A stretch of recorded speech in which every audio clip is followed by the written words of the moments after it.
Kamu tahu nggak, tiap hari ada banyak ribuan bahkan mungkin jutaan teman-teman pelajar kita di Indonesia yang berusaha keras melewati masalah-masalah susah di dalam hidupnya terkait proses belajarnya, terkait bagaimana dia melanjutkan pendidikannya. Mereka itu sudah seperti pahlawan walau tanpa jubah super. Jadi mereka berjuang bagaimana mengatasi kehidupannya dan juga tugas-tugas di sekolahnya, pendidikannya. Dia itu, kita bisa belajar dari mereka bahwa dengan tantangan-tantangan yang mereka hadapi, mereka tetap semangat untuk belajar. Nah, kali ini kita akan belajar bersama tentang tantangan apa saja yang sering dihadapi oleh pelajar, serta bagaimana cara mengatasinya.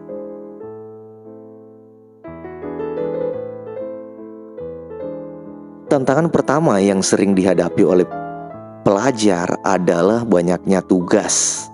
Tugas yang menumpuk antara satu mata pelajaran dengan mata pelajaran lainnya.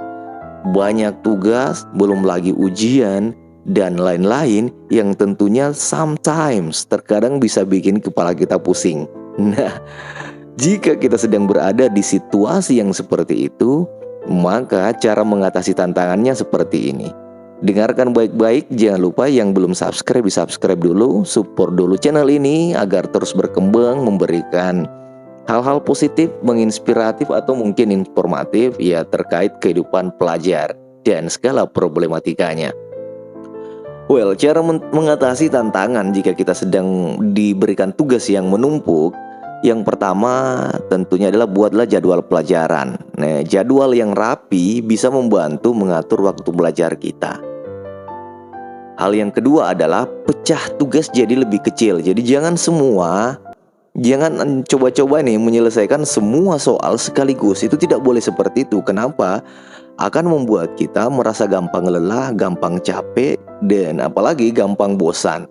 Jadi pisahkan dulu tugas-tugas yang dianggap sulit, itu yang diselesaikan duluan. Jadi jangan diselesaikan sekaligus, dibagi menjadi bagian-bagian yang kecil.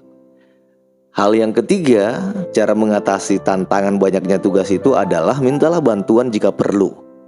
Jadi bertanyalah pada teman sekelas atau guru.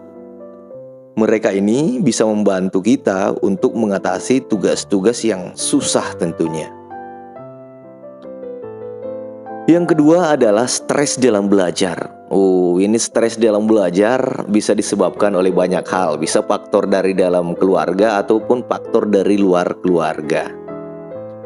Atau bisa juga disebabkan karena ujian atau tugas. Nah, kalau kita sudah merasa stres dalam belajar, coba ini lakukan hal ini.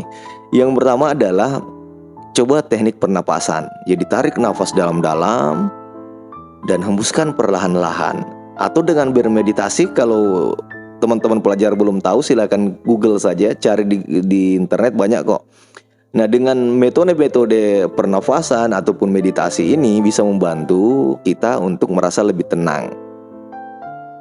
Yang kedua adalah ingatkan dirimu bahwa kesalahan itu manusiawi, jadi tidak usah terlalu keras pada diri sendiri. Jangan terlalu memforce yourself. Belajar boleh, tapi ingat bahwa jangan sampai mengakibatkan stres pada diri kita. Jadi jangan takut untuk salah, karena itu adalah hal yang wajar. Kalau jawaban yang kita ajukan kepada Bapak Ibu guru salah, itu tidak apa-apa, jadi jangan khawatir. Yang ketiga adalah jangan tahan stres, jadi jangan dipendam.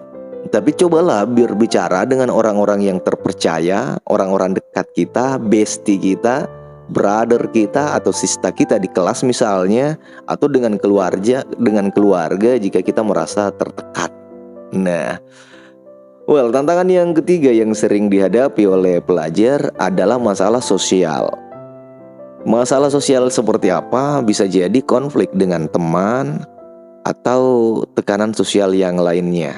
Nah, kalau kita berada di posisi yang seperti itu, hal yang harus kita lakukan adalah berkomunikasi, berbicara, bicarakan masalahmu dengan temanmu. Jadi kadang Cukup dengan berbicara, masalah bisa selesai. Gampang sekali, tapi ini memang memerlukan keberanian karena kita harus menurunkan ego kita. Jadi berbicaralah, tanyakan kepada orang-orang yang kita temani berkonflik, diskusikan baik-baik, cari masalahnya, cari solusinya. Yang keempat adalah carilah teman yang positif. Nah, ini sangat penting sekali nih. Karena teman kita adalah orang-orang yang nantinya ini akan mempengaruhi kehidupan kita. So, pandai-pandailah mencari teman, carilah teman yang positif, bergaullah dengan teman-teman yang baik, dan tentunya teman-teman yang mendukung bisa membuat hidup kita jauh lebih baik. Hal yang ketiga, cara mengatasi masalah sosial adalah prioritaskan kesehatan mentalmu. Nah, kalau masalah dengan teman-teman terus berlanjut, pertimbangkan untuk bicara dengan konselor atau ahli kesehatan mental, atau kalau di sekolah bisa konsultasi dengan guru bimbingan konseling. Tantangan yang keempat yang sering dihadapi oleh pelajar adalah manajemen waktu yang buruk. Manajemen waktu yang buruk tentunya bisa membuat kita stres. Nah, bagaimana caranya mengelola waktu dengan baik? Berikut tipsnya. Yang pertama adalah buatlah jadwal harian. Rencanakan waktu belajar, istirahat, dan kegiatan lainnya. Ini perlu schedule.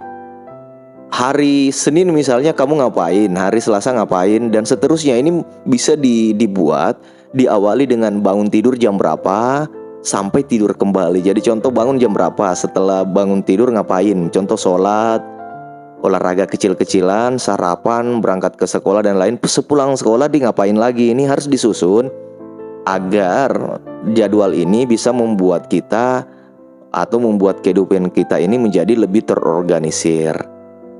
Yang kedua, cara menghadapi manajemen waktu yang buruk adalah hindari menunda-nunda. Jadi selesaikan tugas saat diberikan, jangan ditunda.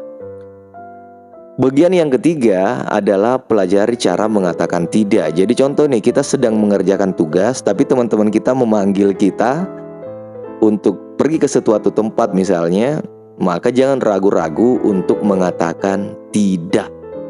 Karena dengan berani mengatakan tidak, itu akan mengurangi potensi kita terhindar dari stres dalam belajar. Well, untuk part 1 sampai di situ saja, durasinya sudah lumayan panjang. Sampai jumpa di part 2.